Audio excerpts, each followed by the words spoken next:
माहौल एकदम रंगीन हो गई है। महीना भी बांटल गया है भैया। गुड्डू भैया महीना बांटा गया है जैसे कि सावन का महीना। सावन का महीना मेहरारून का महीना होला। हाँ तब मर्दन का महीना भी होला। मेहरारून का होला। ये घर मन का अंधेरा सरवा तावा वाला बे बाप का बाप तो फरमाइश भइल कहे ए पूजा जी चढ़ल जवानी में गोरिया चढ़ल जवानी में गोरिया काहे पेन्हलु चोली टाइट। तोहार नियत बड़ी खराब बा।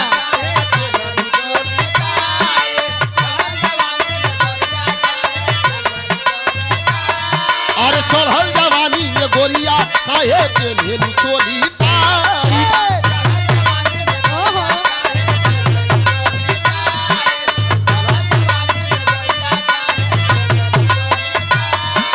चलो लुका तना बच के चलो लुका तना बच के मारे दूना तो बनवा भाई।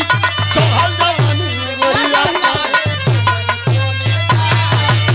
क्या कमर है कोई नहीं।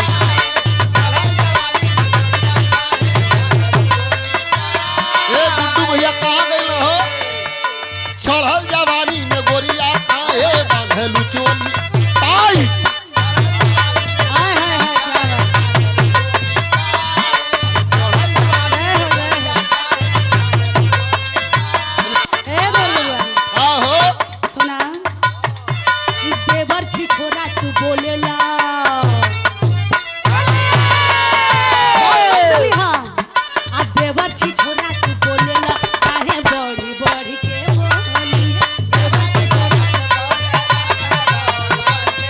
हाय हाय रे क्या कमर हो। अल्लाह के ला एकदम लफंगा अल्लाह के ला एकदम लफंगा तू तो खाली निहारे ला चली देवर छी छोरा तू बड़ी बड़ी के बोले।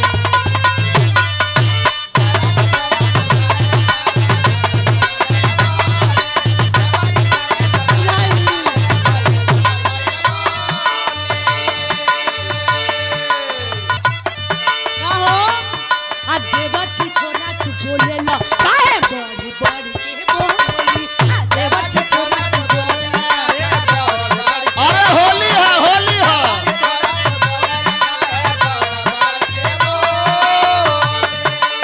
हमारा यावारा तू हमारा यावारा तू हमारा खाली एक टपली हारेला चली देवर छी छोरा तू बड़ी बड़ी के बोली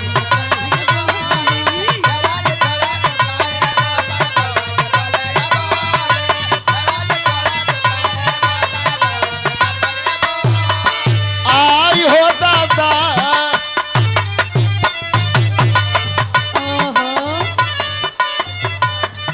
सुना आई हो दादा कैसन पियावा के सारी तरबा।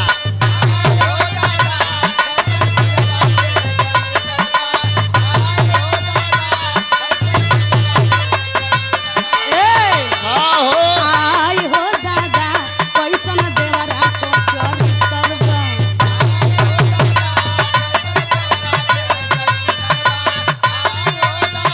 अच्छा किस कलर की वो करीब मत जाऊ का तो हम लाल निगोटा पहनले हैं बताओ चड्ढी तो चड्ढा ना। ना पहनी सुनो यार निगोटा वाला भी हूँ है कैसे ए का हो जूस पिला दो मौसमी का सुनो ना तो के हम लथार दे अच्छा तो वही मतलब बोलते हो आवा ए भैया एक दो बेटा